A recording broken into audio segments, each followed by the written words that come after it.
wenye dhambi na Wakristo. Ano marikago tebanga ikanisa nikio nikiunga. Ekiunga na bage kobogori chinswe, kebogori amagaga, kebogori chinchengeneni, kebogori ebintu byonsi. It's called a local church. A local church, it means preaching ambayo ni ya kukaribisha watu kwa ufalme wa nani? Wa Mungu. From the local church, we have what we call a universal church.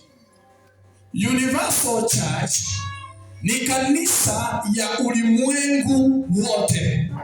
Licha kanisa la Roman Catholic inajaribu kutoa Roman, inasisitiza Catholic kwa sababu neno Catholic inamaanisha universal, yani ni kanisa ya ulimwengu wote.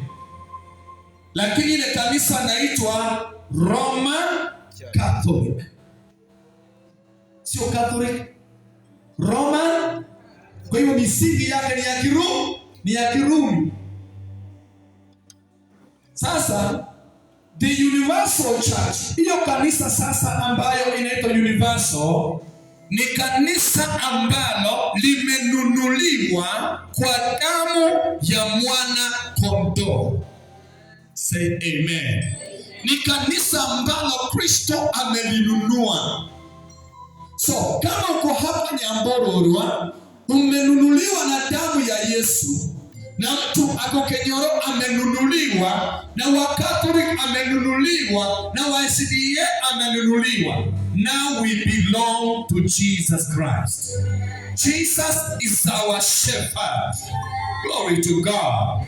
Yesu ndiye, yeye mwenyewe ndiye mlinzi wa maisha yetu. Ndio maana inaitwa the universal church. Kanisa inashika ulimwengu wote, ambalo Kristo ndio pastor. Say amen. Amen.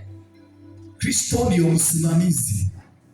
Sababu hawa wote walio hapa wamefanya namna gani? They have been bought. Kwa hivyo damu ya Yesu inanunua maisha ya watu.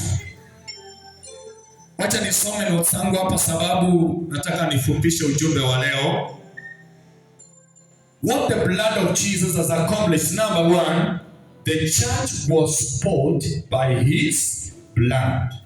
Kanisa ni goya goretwe amona manyigango a Yesu. Kanisa yebono turi yaito. Kanisa yebono turi yekenyoro. Kanisa yebono turi ye family gete. It has been bought by Jesus. Kuna watu wanasema tumefanya hii kanisa kazi. Tuabudu hii kanisa huwezi beba bwana.